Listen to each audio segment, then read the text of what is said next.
Salam semuanya, perkenalkan nama saya Gregoria Putri Widiharti dari program studi Kimia Fakultas Matematika dan Ilmu Pengetahuan Alam.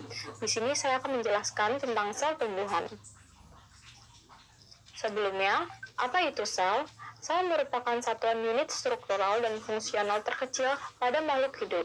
Ciri-ciri sel yang pertama dikelilingi membran plasma, yang kedua terdiri dari protoplasma yang merupakan gabungan dari sitosel dan inti sel.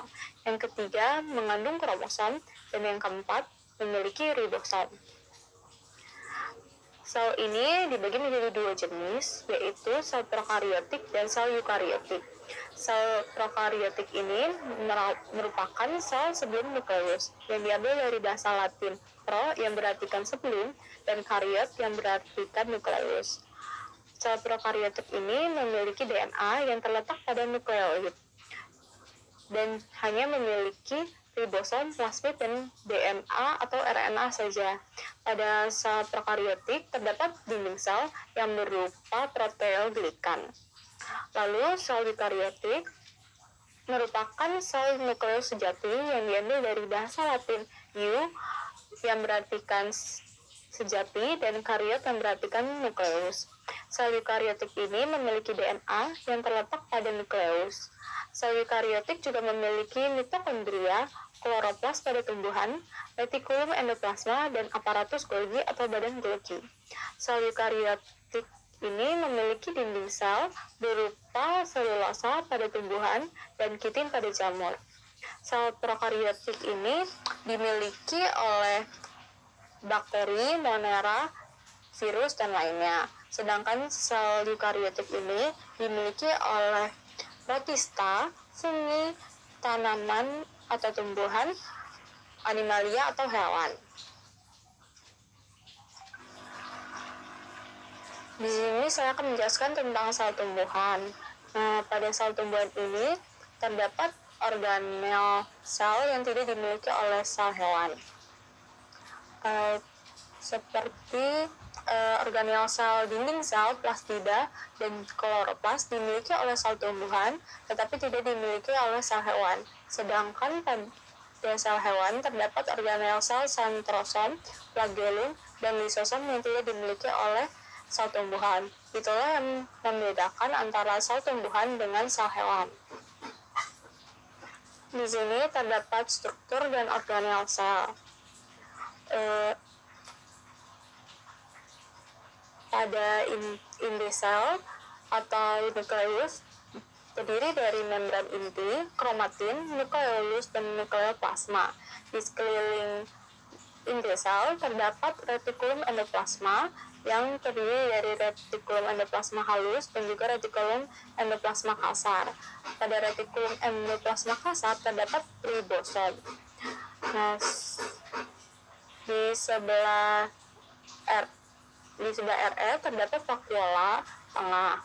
Di sebelah vakuola terdapat organel sel lainnya, yaitu badan Golgi, plastida, mitokondria, dan juga sitoskeleton. Di sebelah mitokondria terdapat peroksisom, juga terdapat vakuola atau vesikel. Nah, celah di antara organel sel ini terdapat cairan, yaitu berupa protoplasma. Sel tumbuhan ini dibungkus dengan membran plasma dan dinding sel. Dinding sel sendiri ini terbentuk oleh selulosa dan juga memiliki plasmodesmata yang menjadi penghubung antar selnya. Organel sel yang pertama yaitu nukleus. Nukleus ini berbentuk bulat oval dan memiliki ukuran organel lebih besar dibandingkan dengan organel sel lainnya, kecuali dengan vakuola. Nukleus ini berfungsi sebagai pusat kendali metabolisme sel, penyimpan informasi gen seperti DNA, tempat replikasi DNA dan sintesis protein, dan pengatur ekspresi gen-gen tertentu. Pada nukleus terdiri dari membran inti, yaitu sebagai pelindung inti sel, lalu nukleoplasma, yaitu matriks dalam nukleus yang mengandung berbagai macam protein, enzim, kromosom, dan nukleolus. Lalu terdapat kromatin atau kromosom yang mengandung DNA, serta terdapat nukleolus yang mengandung banyak kromosom seperti benang-benang halus DNA. Lalu yang kedua terdapat retikulum endoplasma. Retikulum endoplasma ini terletak pada sitoplasma dan mengelilingi inti sel. Retikulum endoplasma ini dibagi menjadi dua, yaitu RE kasar dan RE halus. RE kasar ini merupakan RE yang memiliki ribosom terikat. Nah, peran RE kasar ini sebagai sintesis protein bersama ribosom yang akan digunakan pada membran atau sel lainnya. Nah, sedangkan RE halus merupakan RE yang tidak memiliki ribosom. Peran RE halus ini sebagai sintesis lipid, metabolisme karbohidrat, detoksifikasi racun, dan penyimpanan kalsium. Lalu yang ketiga ada aparatus Golgi atau badan Golgi yang biasanya disebut diktisium pada tumbuhan. Badan Golgi ini jumlahnya dapat mencapai ratusan pada setiap sel, berbentuk seperti kantung pipi yang dibatasi oleh membran. Memiliki fungsi sebagai modifikasi protein yang disintesis oleh ribosom untuk diubah menjadi enzim, hormon, protein struktural, atau organel baru. Lalu peran yang lain yaitu pembuatan lisosom dan vakuola dan membentuk akrosom dan dinding sel. Yang keempat yaitu sitoplasma. Sitoplasma merupakan bagian di luar inti sel dan di dalam membran sel yang terdiri dari padatan dalam cair atau sel, berfungsi sebagai tempat berlangsungnya metabolisme sel. Di dalam sitoplasma terdapat sitosol yang merupakan cairan pada sitoplasma yang tergolong koloid yang terdiri dari fase sol dan gel. Dalam sitoplasma juga terdapat sitoskeleton yang merupakan rangka sel yang terdapat pada sitoplasma. Fungsi sitoskeleton ini yaitu sebagai pembentuk sel, alat mengatur pergerakan dan perpindahan sel, serta pengatur gerak kromosom dan organel pada saat pembelahan sel berupa benang spindel. Lalu yang kelima ada vakuola.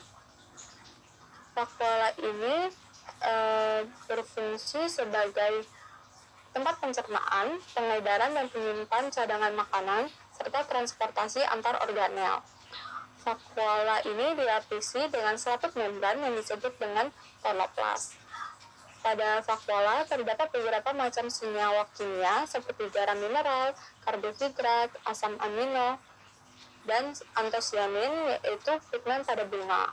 Semakin tua tumbuhan, semakin besar juga vakuola yang terbentuk. Lalu yang keenam ada mitokondria. Mitokondria ini berbentuk lonjong. Pada mitokondria dilapis oleh lapis membran yang lapis membran yang terdiri dari membran luar dan membran dalam, yaitu kristal. Kristal ini berfungsi untuk memperluas permukaan saat berlangsungnya respirasi. Mitokondria berfungsi sebagai tempat respirasi seluler dan proses metabolik yang menghasilkan ATP atau energi, seperti proses katabolisme.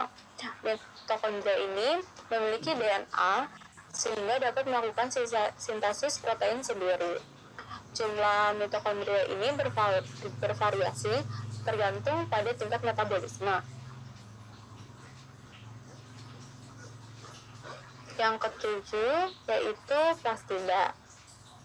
Plastida ini mengandung DNA, ribosom, sejumlah enzim, dan beberapa protein. Pada umumnya memiliki pigmen, tetapi ada juga yang tidak memiliki pigmen, yaitu leukoplas. Leukoplas ini dibagi menjadi tiga, yaitu amiloplas, proteinoplas, dan elaioplas. Amiloplas ini merupakan plastida yang mengandung amilo. sedangkan proteinoplas merupakan plastida yang mengandung protein. Yang terakhir, elaioplas merupakan plastida yang mengandung lemak. Plastida sendiri berfungsi sebagai tempat fotosintesis dan sintesis asam lemak dan terpen.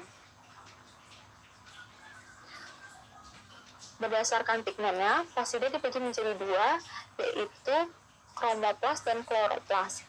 Kromoplas ini merupakan plastida yang mengandung pigmen-pigmen yang dominan selain klorofil, seperti pigmen merah, jingga, kuning, yang banyak terdapat pada bunga, buah, dan biji.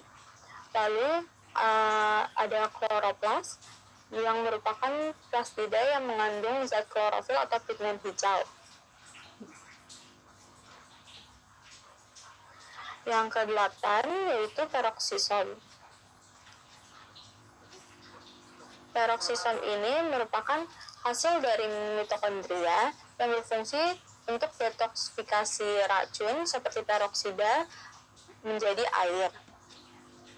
Pada peroksisom sendiri mengandung banyak enzim katalase yang berperan dalam metabolisme lemak dan fotorespirasi. Peroksisom ini memiliki spesialisasinya yang disebut glioksisom. Nah, pada glioksisom ini berfungsi untuk memecah asam lemak dan menyimpan lemak.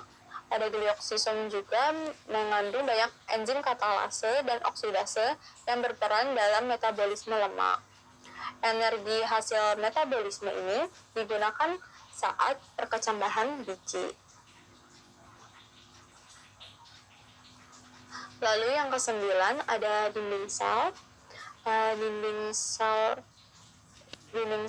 pada sel tumbuhan itu tipis dan berlapis-lapis. Pada dinding sel diselimuti oleh membran sel atau membran plasma. Dinding sel ini terbuat dari serat selulosa yang tertanam dalam polisakarida lain dan protein. Dinding sel terbagi menjadi dua, yaitu dinding sel primer dan dinding sel sekunder. Pada dinding sel primer itu tersusun atas selulosa, hemiselulosa, pektin, dan beberapa senyawa lainnya. Sedangkan pada dinding sel sekunder tersusun atas protoplasma dan beberapa senyawa lainnya. Pada dinding sel primer memiliki kandungan selulosa yang lebih sedikit dibandingkan dinding sel sekunder.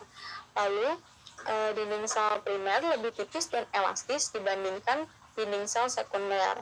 Nah, pada dinding sel primer ini hanya dimiliki oleh sel muda yang sedang bertumbuh, sedangkan dinding sel sekunder hanya dimiliki oleh sel yang sudah dewasa. Dalam dinding sel terdapat plasmodesmata yang berfungsi sebagai penghubung antara protoplasma dengan lainnya. Dinding sel ini berfungsi sebagai pelindung sel, mempertahankan bentuknya, dan mencegah pengambilan air secara berlebihan. Sekian penjelasan dari saya. Maaf bila ada kesalahan kata. Terima kasih.